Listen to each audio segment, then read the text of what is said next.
Have you ever wondered where you really stand with God? Are you overcome with feelings of guilt because of things you've done wrong? Are you tired of religion that focuses on rules that you can't keep?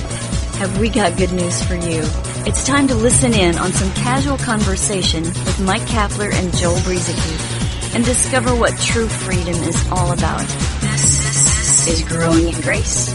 That's right, Growing in Grace. I'm Joel Brueseke, Mike Kapler with me, chatting about the abundant grace of God, His unconditional love. Cap, how you doing this week? Good to get together with you again and chat about all this great stuff.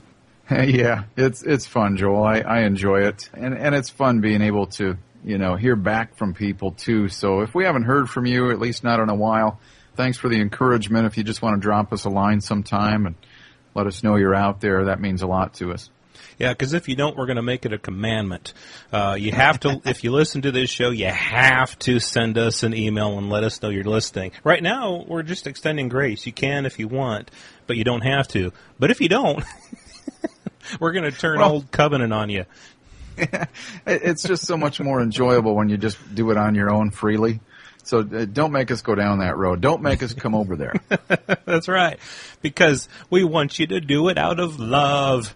And that's kind of what we're talking about today. Cap, last week as we ended, you shared a pretty neat thing. You were talking about how, when you were dating your wife, you would do things to perhaps try to get her to like you or to love you or whatever. And then you got married.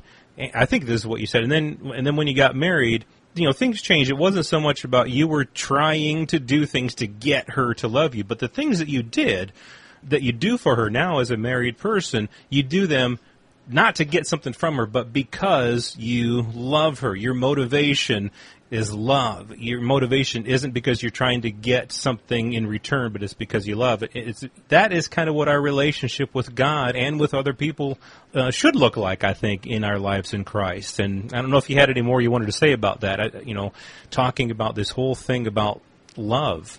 Yeah, I've got more I want to say about that. After 24 years of marriage, I'm going back to where I started before I was married. I got to start coming up with some stuff here so she'll love me more. I'm kidding. No, I don't really have anything to add to that. I'm just horsing around. Program number 260 here. I'm going to tell her which one to listen to. Because I'm not sure she always listens. And this would be a good time for her to skip one probably.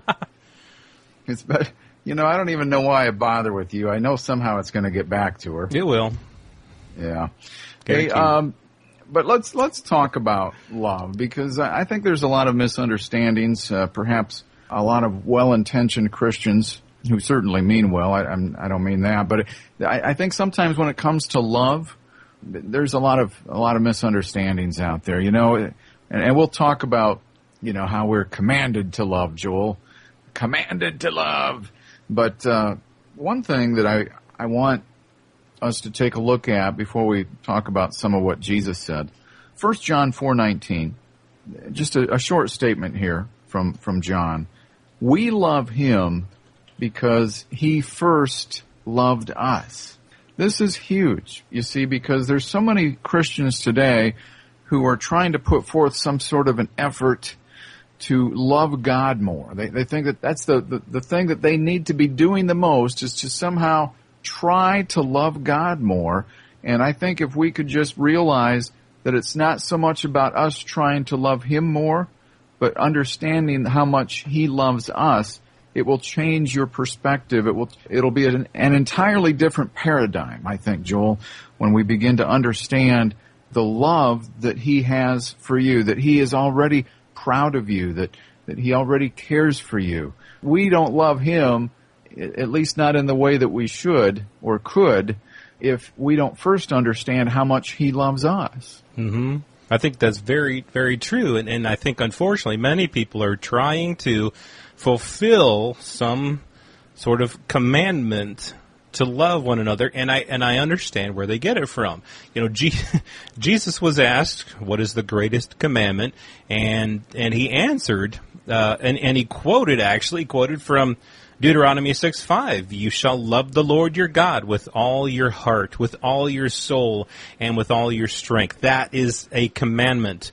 And then he quoted also from Leviticus 19:18, you shall love your neighbor as yourself. Those are old covenant commandments that Jesus quoted from. And so people, because Jesus said that, because he quoted those, get the idea that we are supposed to live by those commandments. Because Jesus said, on these two commandments hang all the law and the prophets. And I think this is worthy of spending some time with, because as we've talked about plenty of times here before, Cap, there are a lot of things that Jesus said. Jesus, who came as an old covenant prophet, he taught law to a lot of people. He spoke to Jews a lot of the times, people who were under the law. And a lot of what he said isn't meant for Christians. And I would refer people back to previous programs on that, because we won't totally get into that right now. But here's the thing. Jesus said, on these two commandments hang all the law and the prophets. He didn't say on these two commandments hang the gospel or the new covenant. Again, he was speaking to those who were under the law. Now, as you say, Cap, quoting from John, quoting from what John said, he said that this is love. Not that we loved God, but that he first loved us. And so the love that we walk in towards God and towards one another doesn't come from a commandment, doesn't come from an old covenant law or commandment. It comes from the fact that we grow daily in God's unconditional love for us, and then we're able to display that to other people. Well, like you said, it's important to realize in context that this guy went up to Jesus and said, what is the greatest commandment in the law? And remember, he was asking about the law. So Jesus answered his question.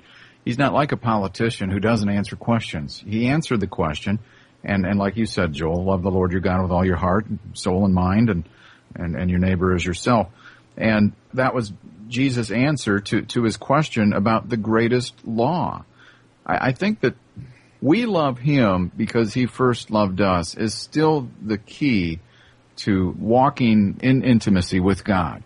Because the truth is, when we put the responsibility back on ourselves to love him more, you'll see it all the time. You'll see it in churches everywhere. I just want to love God more. God, help me to love you more. And sometimes that's people's most, that can be their most fervent prayer. And it sounds good. It sounds right. And there's nothing wrong with wanting to love God more, except that we're going in through the outdoor here. I think that if we can realize the importance of his love for us, there will be a natural inclination for you to respond to that love that he has for you. Instead of you trying to love him more, you'll respond to his love instead of trying to love him to get him to respond to you. Mm-hmm. It's like we've been talking about for the last few weeks. Motivation. What is our motivation if we're resting in Christ? Well, where does the motivation come from to do the stuff of the Christian life? It's exactly the same with love.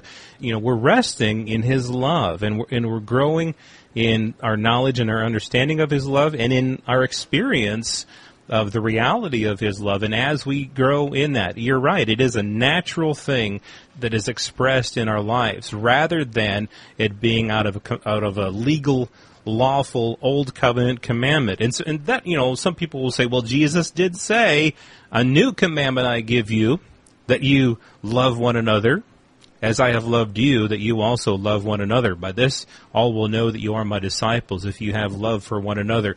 Now, you see, there's a difference there, in my opinion, in my mind.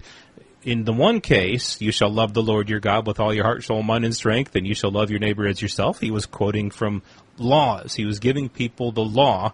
And in this case, what I believe is, this is a new commandment. It's not based upon law. It's not based upon rules. It's, look, you've seen how I have loved you. You've seen the love that I have given to you and showed you these last 3 years that you've been walking with me. He's talking to his disciples.